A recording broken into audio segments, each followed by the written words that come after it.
dermatoses, and we have discussed this thing earlier, that inflammatory condition of the skin is, we use both of the words, dermatosis as well as dermatitis. So you should be aware of both. So learning objective is actually a combination of last lecture also. So the review common microscopic and gross terms, which we have already discussed, right? Describe the basic tissue reaction and response to skin injury. Then describe the pathogenesis and classification of acute and chronic.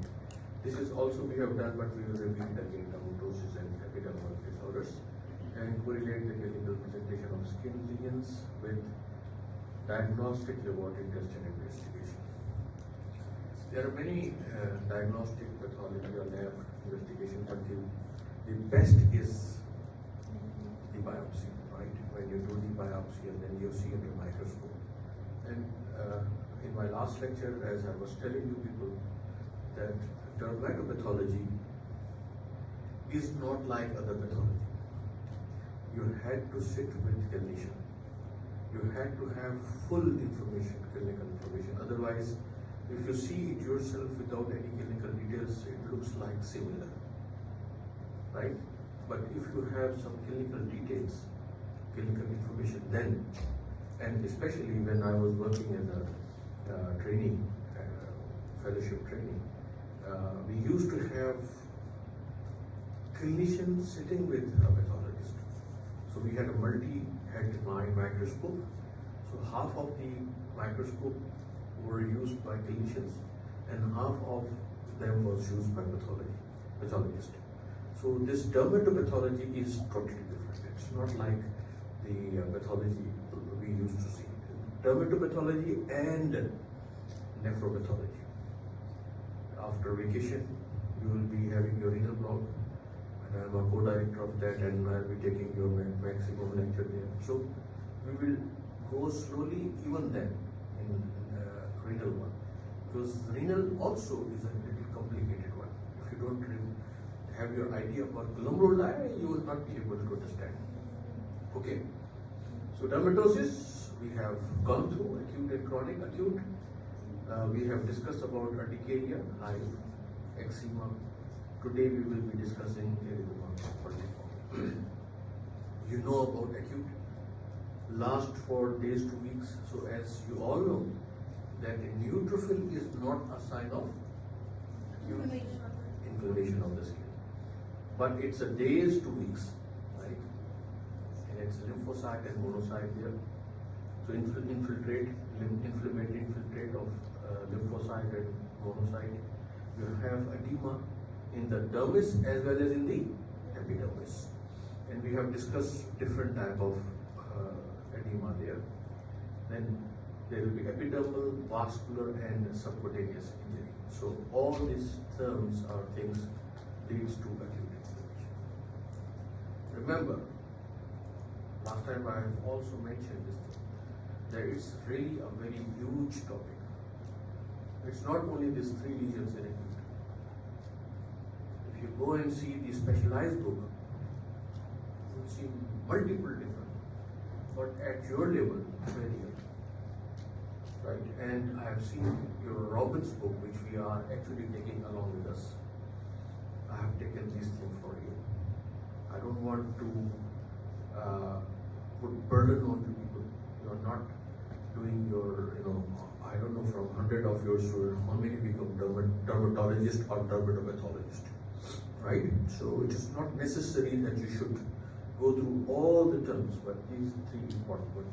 Exactly like this, we have chronic inflammation, in which we have psoriasis, seborrheic dermatitis, and lichen planus. Again, it doesn't mean that this is only 3, multiple ones.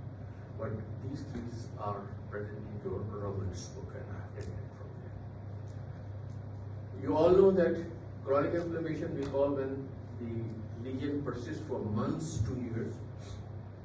So when it crosses month, 1 week, 2 week, 3 week, 4 week, month, then chronic. Associated with epidermal atrophy and hyperplasia. So in chronic one, either you see atrophy or you see hyperplasia of the epidermis, plus there will be dermal fibrosis. Fibrous tissue proliferation will be more in the dermis.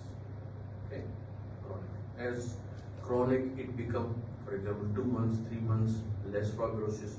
1 year, 2 years, more fibrosis.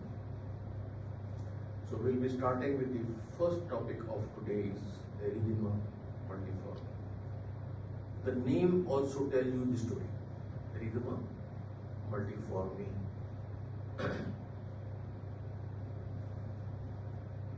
Multiforme means multiple, different types in a same region. Multiforme. Erythema means red color. So you can see multiple red patches and papules or plaques here. Multiple. Even some target white lesions can also be seen. So you can see macule, you can see papule, you can see plaque, you can see target white lesion, red color. So this is erythema multiforme. So it's an uncommon self-limiting disorder. Uncommon self-limiting disorder.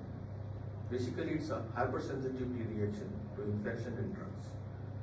So if somebody had some infection or have taken some drug, they can have erythema multiforme.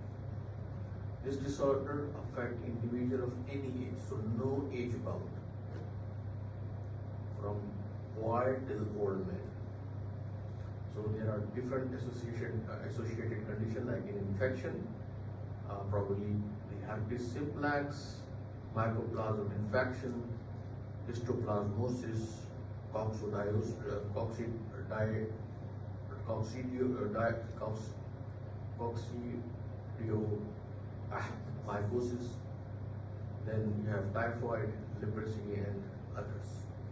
So these are the diseases which actually take part in this one. Drugs, we have some drugs like sulfonamides, penicillin, barbiturates, salicylate, iodine, and anti-malaria drug. Then we have some malignant diseases like some carcinomas and lymphomas. They leads to this one, or some collagen vascular disease like lupus erythematosus, dermatomyositis, and polyarthritis. This we will discuss in renal problems. Now, how morphology, how it looks like. As we said, multiform means you can have macule, papule, mosaical, and bulla at the same lesion around. There will be a symmetrical involvement of extremities, means hand and feet. Extensive symptomatic febrile form in the children called Stevens-Johnson syndrome. Typical erosion and hemorrhagic crust involved in the lip, oral mucosa, although conjunctiva, urethra, genital, and perianal areas can also be affected. Now, this secondary infection involvement due to the loss of skin integrity result in life-threatening sepsis, which is called toxic epidermal necrosis, a dangerous one, which is a diffuse necrosis and sloughing of the cutaneous and mucosal epithelial surface. So when there is sloughing of the epithelium, there will be a suppurated infection and the term or the condition becomes worse. Histologically, what you see? You see interface dermatitis. What do you mean by interface dermatitis?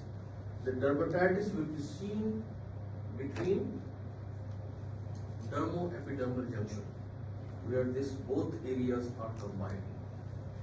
It is called interface dermatitis. So you can see inflammation lymphocyte, you can see superficial perivascular lymphocyte infiltrate in the dermo-epidermal junction. Plus you can see degenerating and necrotic keratinocyte. Very important. Because when there is inflammatory cells there in the junction, so the junction or junction keratinocyte may die or degenerate. So it starts from dermis going towards dermo-epidermal junction, and then it crosses then dermo-epidermal junction and goes up. So it migrates upward. Discrete zone of epidermal necrosis, which is and they form a blister formation, and I'll show you how does it happen. So the epidermal sloughing leads to shallow erosion. What is erosion? What is the difference between erosion and ulcer? Anybody?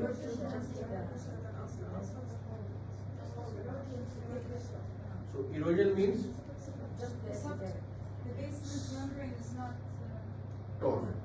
So it is above the basement membrane. Only few layers are being torn off. But in ulcer, the basement membrane is also damaged, and you can see directly dermis. Okay. So you have epidermal sloughing leads to shallow erosion and clinical targetoid. You know what is targetoid? A target like in some what you call exhibition, they usually put some air gun and they ask you to hit the target. That is a targetoid one. What you call bullseye, and then you have to hit that one, targetoid lesions, which is with the central necrosis surrounded by the rim of perivenular inflammation. So this is basically, you can see this is probably macule, bigger one, elevated one, papule, then plaque. And these basically are targetoid lesions. In central there is dark color, in periphery these are light color, right? So they are forming a targetoid one lesions here. Why it happens? In the next slide I'll explain, but I'll tell you that in the center they say that there are necrosis because of the CD8 cytotoxic T cells. So they are causing necrosis of that area. It is surrounded by CD4 cells and also Langerhans cells. So they are little bit more bigger, right? So if you see here, this is basically an initial part of this lesion. Erythema multiforme, in which this is artery, this is periarterial, cuffing or inflammation, lymphocyte, and these cells are going up. This is dermo-epidermal junction. From here, if you see, this is, what is this? Keratin layer. This is epidermal layer, right? And then this is dermo-epidermal junction, right? And then you see this lymphocyte, they are going up, and basically it is affecting the dermo-epidermal junction. That's why we call this thing as a interface dermatitis. Interface. It's not confined to this lesion, but whenever in any lesion, dermo-epidermal junction is involved, we call it interface dermatitis. Now, exactly like this, if you go for a GI block, so when there is hepatitis and the lymphocyte is going into the hepatocyte, that is called interface hepatitis. Same when it is crossing that interface dermatitis. So the lymphocyte are going up. Now the basal keratinocyte, they start degenerating or necrosis. So these dark pink color are the keratinocyte which are being affected, right? And slowly and gradually the nucleus becomes pyknotic, and then there will be only a dead cell. And slowly and gradually this inflammation will go up and it will involve the whole dermis. And if it goes on the top, it can cause erosion and ulceration, right? And blister formation, when more and more dead cell occurs here. So this is suppose forming a vesicle, a very small one, and it can increase in size. Okay, is it clear? Should I move? I think you have understood this histology completely. Okay, pathogenesis. Erythema multiforme is characterized by immunologically mediated epidermal cell injury, such as acute graft versus host disease, skin allograft rejection, or fixed drug induction. So among all these, the basic problem is, or they leads to erythema multiforme. So if suppose I say a patient comes from or acute graft versus host disease, or he had a skin allograft rejection, the first thing comes into your mind will be erythema multiforme. Okay. So what happened here in erythema multiforme? These cytotoxic CD8 cells are prominent in the center, as I was telling you in that picture, and CD4 helper cells and Langerhans cells are in the periphery. So this central area, because cytotoxic cells are more powerful and they are killing that area more easily. That's why you can have a necrosis or in the center, in the periphery of a light color. The precise targeted antigen within the epidermis of or in the erythema multiforme is still unknown. We don't know what is the antigen. But the basal cells that reside at the reticulus preferentially undergo apoptosis because of most of the dead cells. Now here if you see, just compare this picture with the previous one. In this picture, you see more and more necrosis of the dermal epithelium, and because of the necrosis, now you are seeing blisters or bullae, bigger in size, vesicle of blood. It's more than a vesicle. And suppose if you rub it or scratch it, it can cause even ulceration, right? And this is how you see it's a target lesion, and in the center you can see necrosis and a pale yellow color, and this is basically multiple targeted lesion here. See, this is how it looks like. I think it's clear now. I'm going a little slow because skin diseases are a little different. In your level, in third year, if you just recognize this thing, this will be more than enough, I'm telling you. Yes?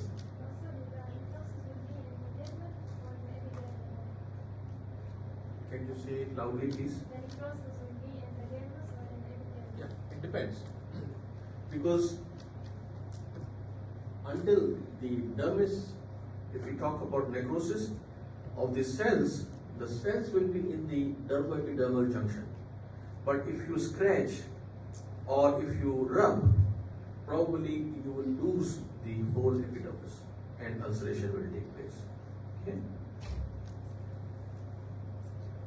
Only central area is looking as ulcerated, right? Now chronic inflammation. We all know that it takes months to years. The skin surface is in some chronic inflammation, dermatoses is roughened. Why? Because of abnormal scale formation and shedding. So not all scaling lesions are inflammatory, because there is one which is hereditary ichthyosis, in which it is not inflammatory but hereditary condition in which there is defect in this formation. So there is loss of epithelium. Very, very serious condition. So we have three conditions which I have taken for you, which we will discuss today. Is psoriasis, seborrheic dermatitis, and lichen planus. We'll start with psoriasis. Psoriasis basically is a common chronic inflammatory dermatosis affecting 1 to 2% in US. Persons of all ages may develop this disease, but the psoriasis is sometimes associated with arthritis, myopathy, enteropathy, spondylitic joint diseases, and the AIDS. So psoriasis most frequently affects the skin of the elbow, knee, scalp, lumbosacral area, or intergluteal cleft or glands. A typical lesion is well demarcated, pink to salmon color plaque.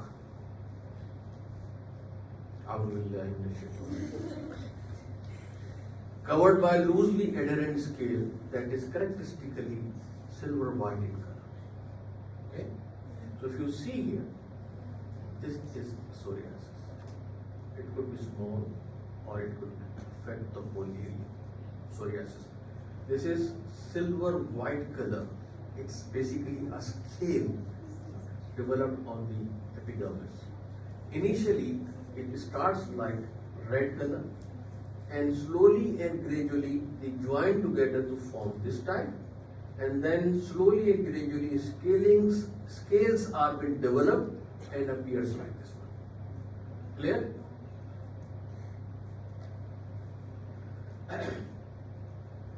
So the psoriasis is one cause of a total body erythema, and the scaling is known as erythroderma, which you have already seen. The nail changes occur in 30%, not all. Consist of yellow-brown discoloration, pitting and dimpling, separation of the nail plate. You also have learned, I had shown you anipodesis, and this is how it looks like, nail plate, right? The pustular psoriasis, now it's going up further, bad is going on. Multiple small pustules. What is pustule? Pus inside. Okay. Form on the erythematous plaques on hand and feet. Now there is life threatening with associated with fever, leukocytosis, arthralgia, diffuse cutaneous and mucosal pustules. Now the condition is becoming worsening. Multiple pustules. Now it starts with this one, red color.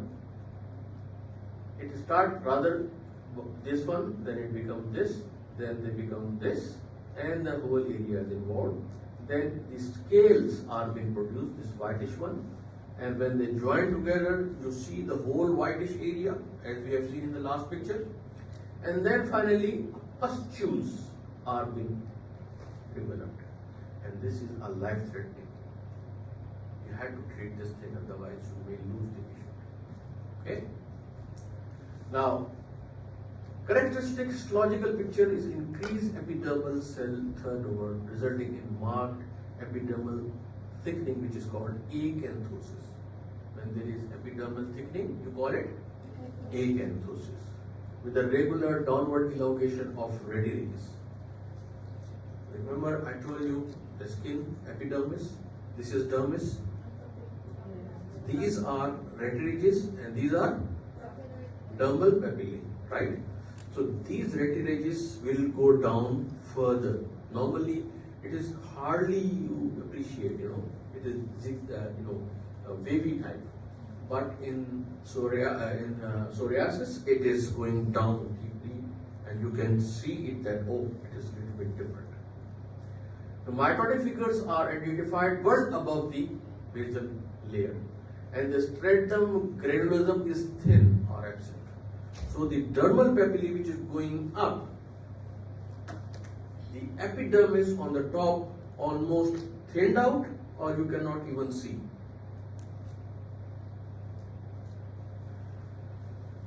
And extensive parakeratotic scale is seen on the top with the thin area.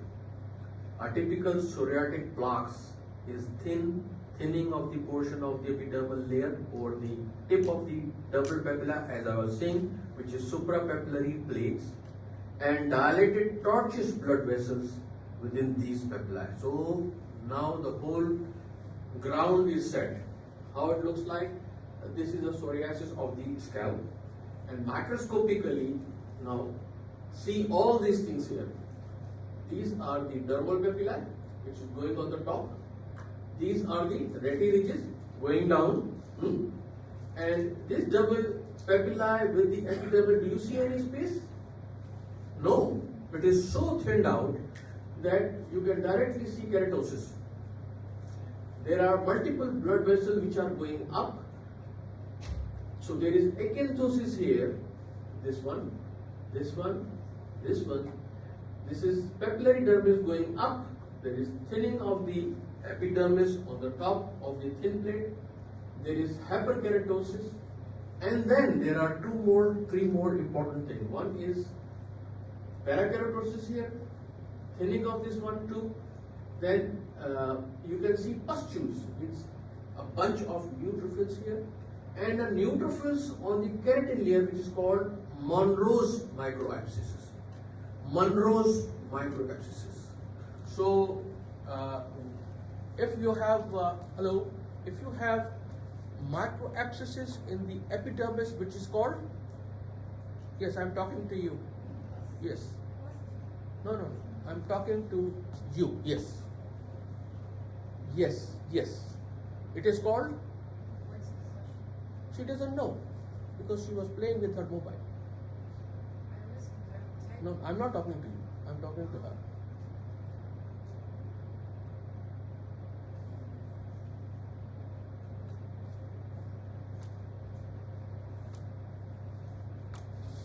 Just 1 hour with me, and then when you again open my lecture, believe me, it has been almost 30-35 years, almost 40 years, when I passed my MBBS. Still, when I close my eyes, you are so lucky that you have recording, you have my lectures in Moodle. In our time, it was not like that. We were sitting with the paper and writing what the professor is saying, because we have no liberty of getting all these things with us. And still, when I close my eyes, I recall the lecture of my professor. What is he saying, or he said at that time? May God give them Jannah. Majority of them they have passed now. But you had to have, I don't know, I'm here today, tomorrow I'm not. But you will remember my lectures. So if you just give your time here, you will never forget what I'm saying now. Okay? So now again to you. Hello? Yes. This is called microabscesses, which is Monroe's microabscesses. So what this abscess is called? No, I'm talking to her. Yes, thank you. Okay, so we have perivascular lymphocyte aggregates in the dermis. Then there is abnormal proximity of the vessels within, which I showed you, going up to the top of the papillae. A characteristic phenomena of multiple minute bleeding points when scales are lifted is called Ashpit's signs. Why? Because the dermal papillae are on the top, thinning of the epidermis, so only scales are there. If you just scratch the scales, because the blood vessels are on the top, it will bleed. It is called Ashpit's signs. Clear? Then neutrophils form a small aggregate within a slightly spongiated foci of the superficial epidermis, which is called spongiform pustules, and also a parakeratotic stratum corneum, which is called Monroe's microabscess. So both of them you can see here. These are Monroe's microabscesses, and here you can see, because it's not very good slide, not focused, but there is neutrophil in this spongiosum area. Okay. Then we have in pustular psoriasis, large abscess-like accumulation of neutrophil are present directly beneath the stratum corneum. Pustules. Now 5 histological findings. Number 1, I'm again repeating the thing so that it can bore in your mind. Broad mound of parakeratosis. So parakeratosis. What is parakeratosis, by the way? You see nuclei in the keratin plate. Parakeratosis. Elongation of the retipex and regular acanthosis, which we have discussed, number 2. Then Ashpit's sign, like thinning of the plate, and if you rub it, it bleeds. Neutrophil aggregate within the paracarotid scaling, which is Monroe's microabscesses. And finally, neutrophil aggregate within the spongiotic foci of the dermis, which is called the spongiform pustules or pustules of cockroach. Sometimes somebody says cockroach, but it's cockroach. It's the name of a scientist which discovered this thing, cockroach. So this is how you see. This is scales or parakeratosis. This is microabscesses. If it is down in the spongiosum, it is called microabscesses, or if it is in the parakeratotic area, it is called Monroe's abscess. Then you have dermal papillae, you have retinages, elongated one, you have blood vessels going on the top, and when you scratch it, you see this ospit sign. Clear? I think it's yes. Doctor, I didn't understand the hospital sign. Ospit sign, because it is going on the top. This dermal papillae going on the top with the blood vessel along, right? So there is hardly any cover of epidermis. So when you scratch the crusted area, which is scales, you will see a bleeding there. Normally, if you rub it, even in excoriation, you hardly see bleeding because there is a thick layer of epidermis. But here, because there is a thinning of epidermis, blood vessel is almost on the top, so you can have a bleeding there. So this is another good picture in which you can see these are all pustules, right? This is, scales. And this is another picture. Yes. Now, if you see this picture, hello? Yeah. So this is the dermal papilla going on the top, and hardly you see any epidermis here. And if you scratch this one, you may have bleeding. This is called ospit sign. These are all Monroe's microabscesses, and some neutrophils here. You can say it's a aggregation of neutrophils here. This is dermal papilla, and these are the blood vessels on the top. And around the blood vessels, you can see vascular infiltration of lymphocytes. Yes. Please, can you exactly show us the Monroe's? Yes. This is Monroe's abscess, which is present in the keratin area, right?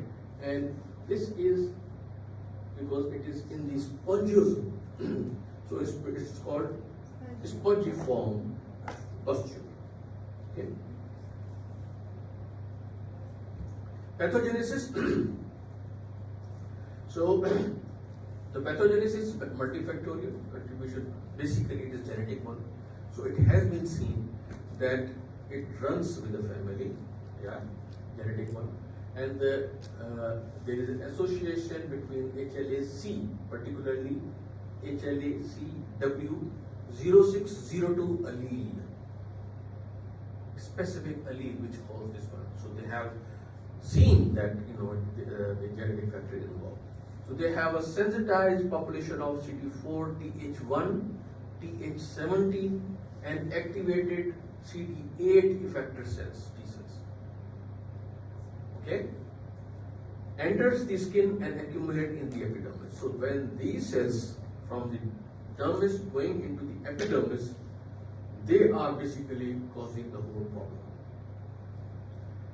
So the T cell homing to the skin may create an abnormal microenvironment by inducing the secretion of cytokine and growth factors that induce keratin proliferation as well as characteristic lesion. So growth factors and cytokines, they are continuously being secreting, and then what happens? These interaction between CD4, CD8, dendritic cells, and keratinocyte give rise to excessive amount of cytokeratin, which is called cytokeratin soup, means multiple cytokeratin, which is donated by TH1 type and TH17 type cytokeratin, which is interleukin 1, interferon gamma, human necrosis factor, and interleukin 17. Why I have highlighted tumor necrosis factor? They say that this tumor necrosis factor is a main mediator of this disease. How? The lymphocyte also produce growth factors. So the growth of the keratinocyte, which are elongated one, acanthosis, is done by the growth factors. The psoriatic lesions can induce in susceptible people or individual by local trauma known as Kovner's phenomena. What is Kovner's phenomena? When you tap skin hardly, and then you will see that the lesion after 4 to 6 hours, 24 hours, the same lesion will appear in that area, which is called Kovner's phenomena. TNF is a major mediator in the pathogenesis of psoriasis, so it's very important. That's why now anti-TNF therapy provide benefit and do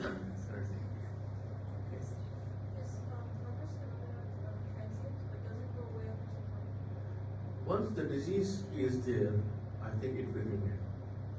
So if somebody is having this type of disease, you can check for Kovner's phenomena, but not to different part of the skin. Otherwise, I think a clinician will be better in position. Please kindly ask this one from him also. Okay, this Kovner's phenomena. I'm sure they must be using this thing to diagnose. Now coming to the other entity, which is seborrheic dermatitis. I'm taking your attention. Doctor, could you please repeat the Kovner phenomena? Kovner's phenomena means if you tap your skin or injure your skin, and then after certain hours, 6 hours, 8 hours, 12 hours, or even 24 hours, the same lesion will develop in that area. Like it You was are there basically before? inviting the injury in that area. And it is not specific, I'm telling you, for psoriasis. This Kovner's phenomena, it will come again. Okay? Please be ready.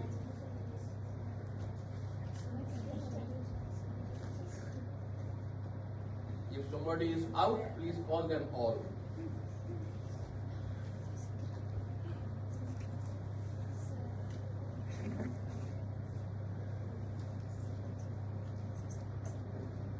Take your selfies.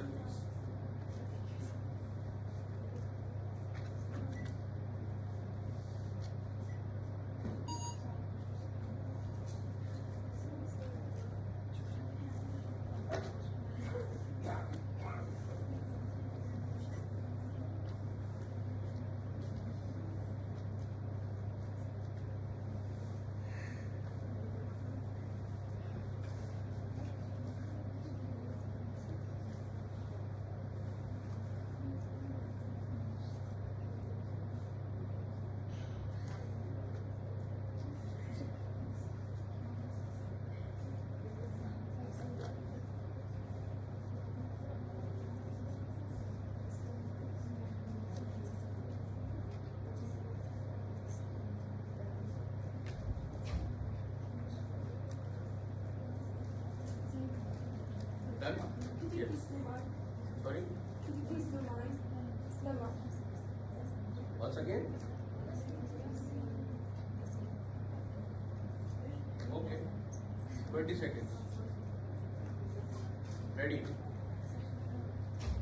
You are doing yours? Or you are changing somebody else? No, it's not working. It wasn't working. What's your name? Lama, Lama. Lama. It's done now? Yeah. Thank you, doctor. Anybody else? Everybody is done? Yes. Not you. Yes. I didn't. You didn't? Yeah. What's your name? I didn't. You did it? Yeah. Okay. So you are roaming around? No, she would.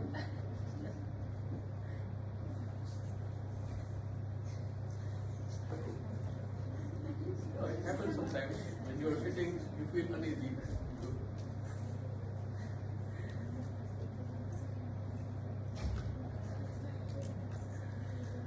Okay. Seborrheic dermatitis. This is another type of chronic inflammation. So it's chronic inflammatory dermatosis, even more common than psoriasis. 1 to 3% in general population. Classically involved region of the high density of sebaceous gland. So where your sebaceous glands are more, you will be having this disease more, such as scalp, forehead, external auditory canal, retroauricular area, nasolabial fold, and a presternal area. Now, having said that, it is not a disease of sebaceous gland. Clear? Although you see this disease around this one, but it's not a disease of sebaceous gland. The individual lesion are macule and papule on the erythematous yellow, often greasy based, typically in association with extensive scaling and crusting. Right? So these are the areas, forehead, around the nasolabial areas, or retroauricular areas. So these are the areas where you see this seborrheic dermatitis. Dandruff is a common clinical expression of seborrheic dermatitis. Dandruff. In infants, seborrheic dermatitis, the condition is generally associated with diarrhea and failure to thrive. So if the children they got this, they are in trouble. A severe form of seborrheic dermatitis that is difficult to treat is seen in a patient who is HIV infected. So AIDS patient, which has low CD4 count. Morphologically, it looks like lesion seborrheic dermatitis, histological feature of both spongiotic dermatitis as well as psoriasis. So earlier, it is spongiotic dermatitis-like picture, and in a late form, it becomes psoriatic ones, means more acanthosis. A typical bounce of paracarotid, bounce means mountain, bounce, elevated one, of paracarotid containing neutrophils and serum are present at the ostia of the hair follicle, which is called follicular lipid. A superficial perivascular inflammation, which is always seen in every of the case, here also, with admixture of lymphocyte, but here neutrophils are also there in seborrheic one. With human immunodeficiency virus infection, hepatotic keratinocyte and plasma cell may also be present, both. So this is how it looks like. Means you see some spongiosis in between. What is spongiosis? Anybody? Intercellular accumulation. Intercellular, not intra, intercellular. So you can see some of the spongiosis here. Then you can see acanthosis here, large. And this is basically a follicular lipping, which is a diagnostic one. Right? When you see this thing, you will think of seborrheic dermatitis. And probably it's not very clear that you might see a neutrophil in this one also. So you can also see a paracarotid area with the neutrophil here. So the etiology of the seborrheic pathogenesis now. Dermatitis is unknown. We don't know about exact etiology. But, however, therapeutic studies with the ketoconazole. What is ketoconazole? It is antifungal agent, right? So they have seen that suggests that the lipophilic yeast like Malassezia furfur, this is one of the fungus which is associated with Tinea versicolor, may have a role in some of the disease. So when you have infection with this fungus, there is a patches of white color over the skin, which is called versicolor, Tinea versicolor. So when they have seen that these patients, they are more prone to develop seborrheic dermatitis. Involvement of the sebum is supported by clinical observation of the people with Parkinson's disease who show typical increase in sebum production secondary to the dopamine deficiency. In Parkinsonism, this patient has deficiency of dopamine, and when there is deficiency of dopamine, there is excessive secretion of sebum, markedly increased incidence of seborrheic dermatitis. So there is a close association between sebum and seborrheic dermatitis. Once it is treated with levodopa, now this levodopa is the treatment for this excessive secretion. The oiliness of the skin decreases. So the oil which was sebum is basically an oil secreted by sebaceous gland, right? To give you a oily skin. And the seborrheic dermatitis improves. So when this oiliness is decreased, there is improvement in seborrheic dermatitis. The sebum protection is unlikely to be sole or primary factor in the pathogenesis of seborrheic dermatitis. So it's not 100%, but there are in pathogenesis they used to think that this is a factor which is causing seborrheic dermatitis. Now coming to yes. Doctor, I don't get what's the relation between dopamine and the... Dopamine basically in Parkinsonism disease, this dopamine, those patients who had this deficiency, they have excessive amount of sebum production. Means the sebaceous gland are producing more and more sebum. And then they have seen that when more and more sebum is produced, seborrheic dermatitis is then being more produced. Yeah. So when they give levodopa, which is anti-dopamine, so when the oiliness of the skin decreases, this disease also decreases down. Clear? I got this. I mean, like, is there, for example, dopamine receptors on the Yes. glands or something? Yeah, if you talk about the whole pharmacology or the what you call physiological process, yes, it is like that. Now this is the last topic of lichen planus, which is also a common one. It has 6 P's, lichen planus, 6 P's.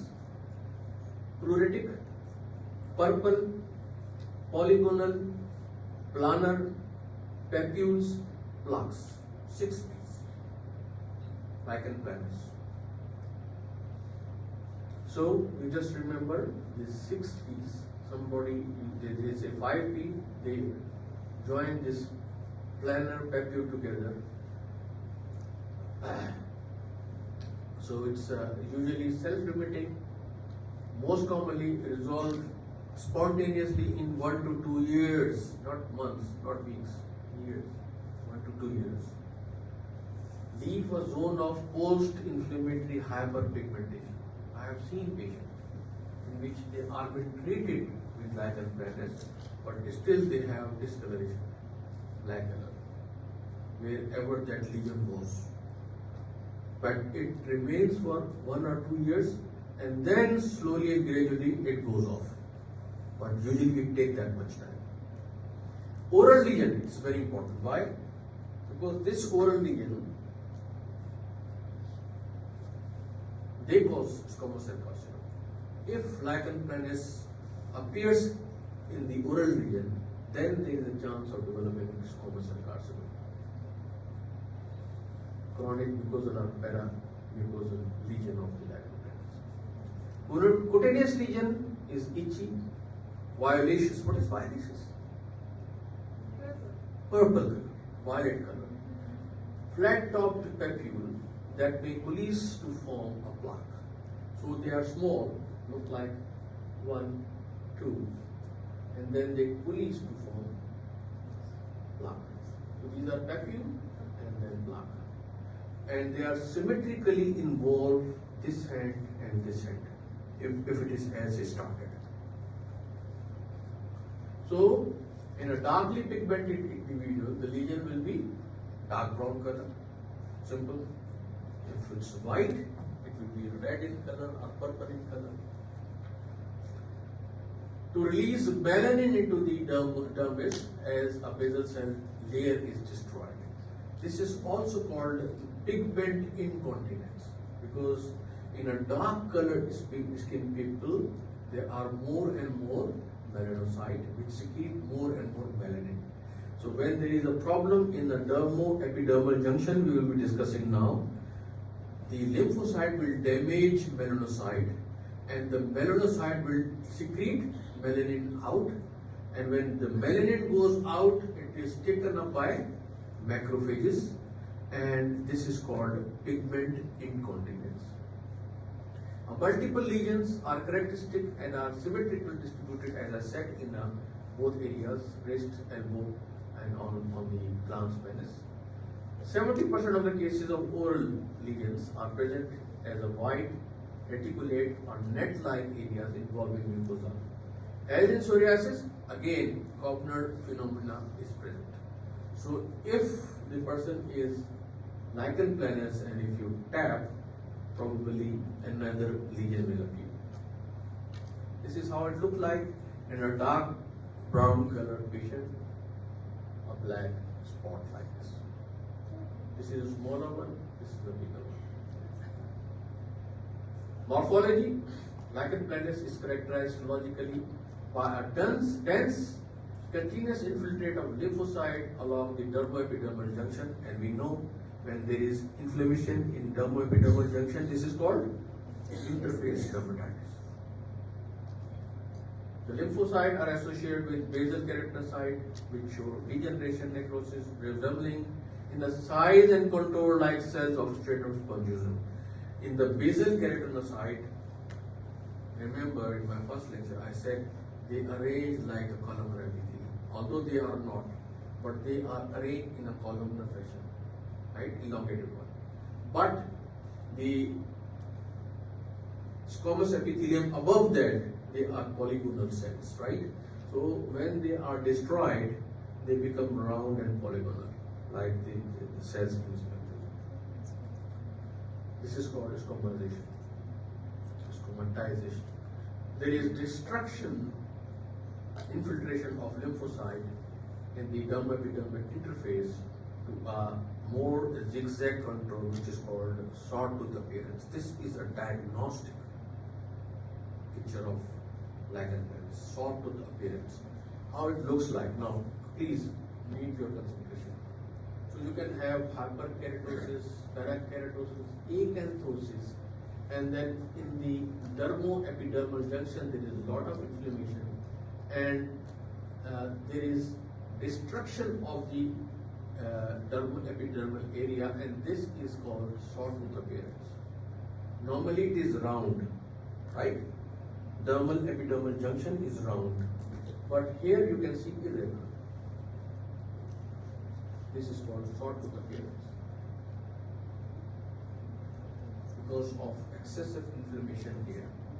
And now this melanocyte, they leaks melanin, and this is melanophage, means macrophages which engulf melanocyte are called melanophage, right? And that's why it gives more bliss.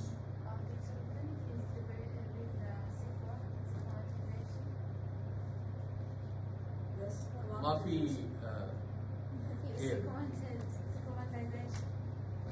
Squamatization. Yeah.